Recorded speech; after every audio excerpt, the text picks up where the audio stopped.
is in Jannah.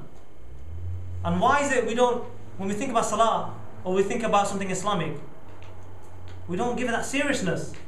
Only a fool will not give it seriousness.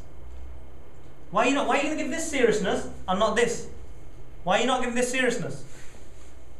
Doesn't this require seriousness? 50,000 years. Why isn't that given seriousness? Let me tell you something else. Has anyone been to a janazah? Everyone, yeah? You know when someone passes away and you do a janazah? Is there an adhan? Is there an adhan? There is no adhan. Do you know why that is?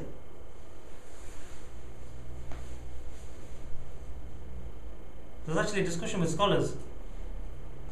They're saying that, do you know why there isn't an adhan in the janazah when someone dies? It's because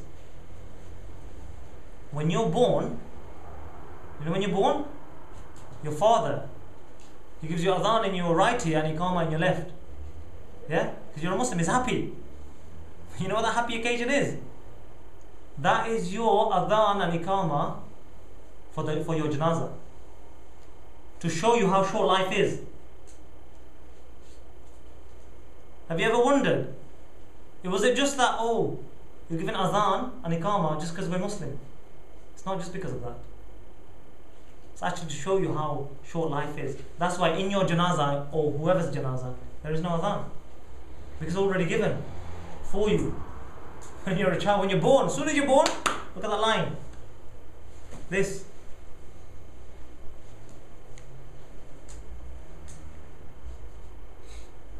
Your adhan, the adhan for your janazah is already given when you're born. Show you how small, how this blink of an eye life is, this fake life. And you know, if I can just wrap up, just before I wrap up, sorry, just require a couple of minutes to say this occurrence at the time of the Prophet ﷺ. And it's a beautiful example. This is something I normally do when I stand up and show this example, because it actually explains this to a T. Perfect example, yeah?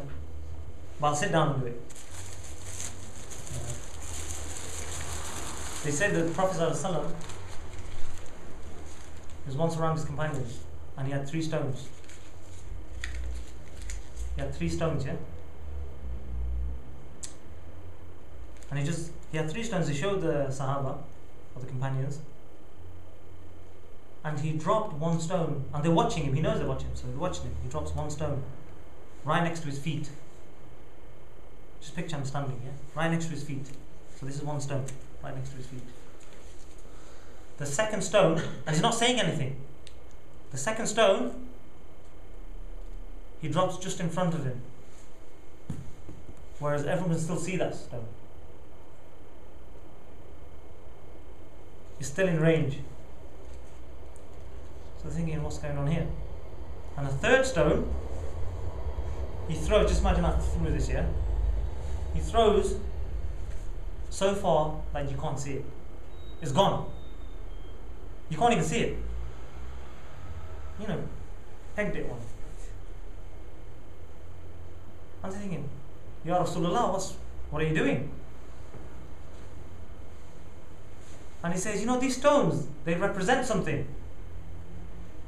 You know what these stones are? The first stone is insan, mankind. Humans, jinns. This is mankind.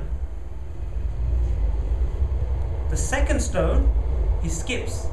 He doesn't explain the second stone. So the first stone is mankind, because the third stone, which you can't see, is all of man's desires.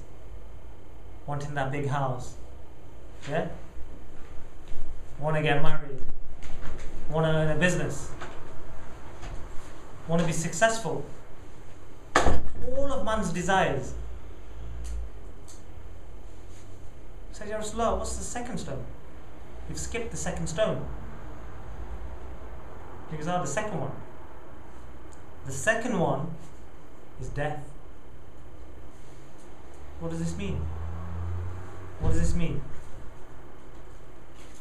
Okay, let me explain. He's saying man's desires, the big house, the success in this life, living life just for this life, the fake life that I was talking about, the businesses, the women, whatever. People are chasing all that, the money, but they can't even see it. But they still chase it all their life. They can't see it. That stone they can't see. Those desires they can't see, but they chase it all their lives. And they will spend everything. But they forget something they can see. They forget what's in front of them. Death is a guarantee. If you ask any non-Muslim, any Muslim, they won't disagree with you. They'll say death is a guarantee in life. It's the only thing guaranteed in life. Nothing else apart from end of life. But they choose to live life to the max, whereas we choose to please Allah subhanahu wa ta'ala. Death is in front of you. Do not forget, don't be blind to this and start chasing that.